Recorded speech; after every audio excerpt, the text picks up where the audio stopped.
zirriborroak 3 momentu garrantzitsu izan dituela. Lehenbizikoa 2009 urtearen bueltan, ni iesean nintzen, eta Araztegiaren kontrako esku orri bat aigatu zen nire eskuetara, datu pilo batekin eta bizka bat egoerarekin, eta zerbait, orduan hasian nintzen idazten, iesean nintzela, eta zerbait, horren inguruan zerbait idazteko beharra sentitu nuen. Idazteko beharra nuelako eta bertzetik egoera horretan ezin nuelako ekarpena handirik egin Araztegiaren kontrako borrokan, ez? Orduan pentsatu nuen, baldintza horietan, arrun sinplea eta praktikoa izan zitekeela historio bat asmatzea Araztegiaren proiektuaren inguruan. Orduan, esku orri hura eta prentsatik ebazten nituen artikuluak izan ziren nire dokumentazioa. Hau da, gezurra dirudi, baina prentsan sekta ultrakatolikoak, mafia arkeologikoak, gauza guzi horiek, nik Novela Beltzan traman zertatu ditudan osagai guzi horiek, prentsatik bildutako artikuluetan oinarritu naiz, edo ideia etorri zait prentsatik bertatik, ez? Gero, zirriborroaren bigarren momentua, arteko moduan, 2014an zen, gero, iesean ibilita gero, Bizpahiru espetxetik ibili nintzen, eta zorionez, bai zirriborroak, bai dokumentazioa ez nuen galdu, ez? Lortu nuen gordetzea. Eta atera zinen. Eta gero, atera nintzen espetxetik eta zirriborro hura angelitu zen, ez? Kajoi batean aparkatuik. Eta gero, 2004an, Hilbeltza kolektiboa sortu genuen, Euskal Novela Beltzaren astea antolatzeko, eta bilera baten ondoren, pote bat hartuz eta lagun batekin, Joseba Otondorekin, Hilbeltzako bertzeekide batekin, aipatu nion, nola 2009an hasian nintzen ideia batekin eta horren inguruan, eta bera gogo biziz motivatu ninduen zirriborro horrekin segitzeko eta garatzeko edo bukatzeko eta zerbait egiteko, ez? Orduan hor, berriz ekin nion zirriborroari eta bolada batez landu nuen apur bat. Orduan, eskerrak eman ere Joseba Otondori, ilusio hori berriz berpizteagatik. Eta hirugarren momentua Jon Alonsoren eskutik etorri zen, eta bertze Euskal Novela Beltzaren aste batean, ez? Bertze 2 urtetara edo zerbait, ez? Bai. Eta berdin ekitaldi baten ondoren, pote bat hartzen, Elizondoko ostatu batean, aipatu zidan, ostatuko solasa, eta ari haiz zerbait idazten, eta orduan aipatu nion, nuela hor zirriborro bat, erdi blokeaturik edo zalantzak nituela eta erdi blokeaturik zegoela, eta orduan Jonek errantzidan, nahi baduzu igorri niri, eta nik irakurriko dut eta ingo batzut kritika da. Eta hortik aste batzutara, Jon Alonsok igorri zidan kritika luze bat, eta horrek animaleko ekarpena egin zion, zirriborroari, eta hor berriz hartu nuen zirriborroa eta ideia eta hoxe ez. Eta orduan ja nolabait erraten alda, definituz edo zehaztuz joan zela ideia. Beraz, ikusten denez, novela hasieran ez, baino geroko garapenean erabat lotuta joan da Hilbeltzarekin eta Euskal Novela Beltzaren astearekin. Protagonista errate baterako, hasierako zirriborroetan mutil bat zen,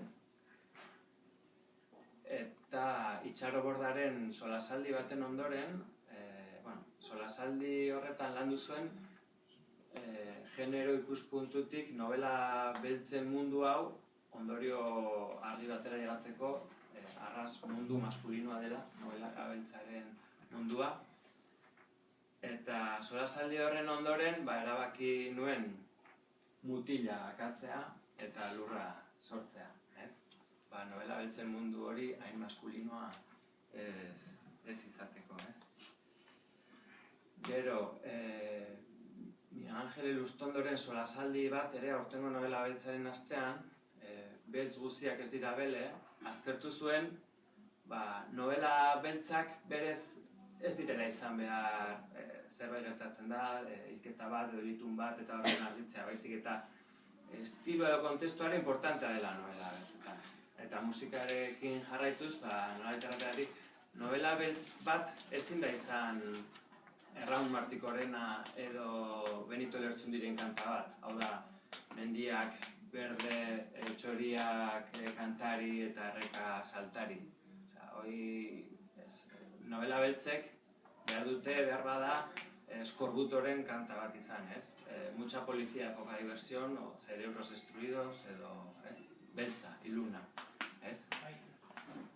Orduan,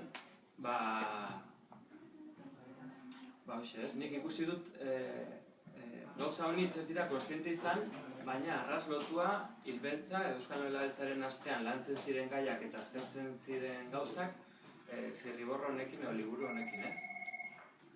Eta finean, hilbeltzaren filosofia, edo Euskal Novela Beltzaren filosofia, genero beltza aukeratu zen, tarte ematen duelako kritika sozialerako, arras genero aproposa da kritika soziala egiteko, eta nik liburuan ere, historia bat kontatu nahi nuen, baina kritika soziala ere jorratu nahi nuen, ez?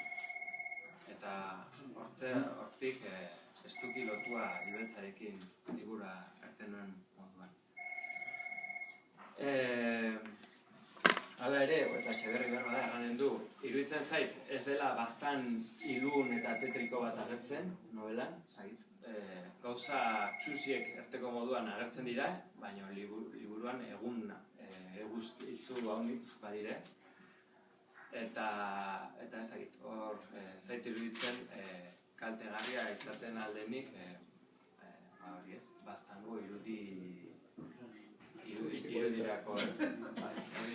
Zagatuko udaletxetik turista puxatzen. Eta hori da, hor agertzen dira, eta norbait hilbeltzan ibili bada, baztan hori agertzen da, ez? Ostatutakoa, kultura elkartetakoa, eta hori ez, bakarrik lainoa, mendiak, errekak eta txoriak kantariak.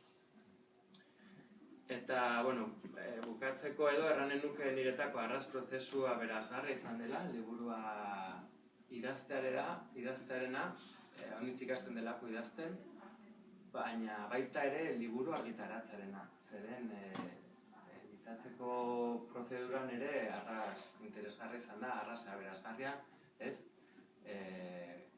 Kentzearen ariketa mingarria oso aberazgarria izan da. Sentitzen dute. Ariketa hori beharrezkoa da, eta aberazgarra izan da. Are gehiago erran nuke, kentzearen ariketa beharrezkoa dela liburu guztietan, baina novela beltzetan behar bada gehiago. Izan ere, ohartu naiz, novela beltzen irakurlea, arras konspiratzailea dela. Eta ezin diozula debaldeko informaziorik eman.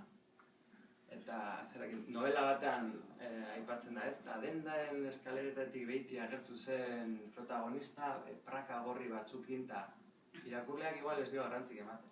Baina novela beltzaren irakurleak ja hasten da gaizki pensatzen, eta erran badu praka gorriak direla, behar bada hurrengo hori informazio garrantzitsua da, gakoa izango da praken kolorea, eta orduan, debaldeko informaziorik ez da eman behar, bertzenaz irakurlea hasten aldana hasten, eta bere harrikada kontatzen, eta hor hartu naiz, nik idazterakoan behar bada, aipatzen dituela gauza batzuk, baina benetan novela beltza baten tramak ez dituela behar, eta garbiago zela bada kentzea. Orduan, berriz erranen dut, kentzearen ariketa mingarria, beti delako mingarria, arras aberazgarria sortatu zen. Ikasteko helburuarekin beti ere. Eta gutxi gora bera, hori zen nik aipatu beharrekoak. Alderarik edo baldin baduzu edo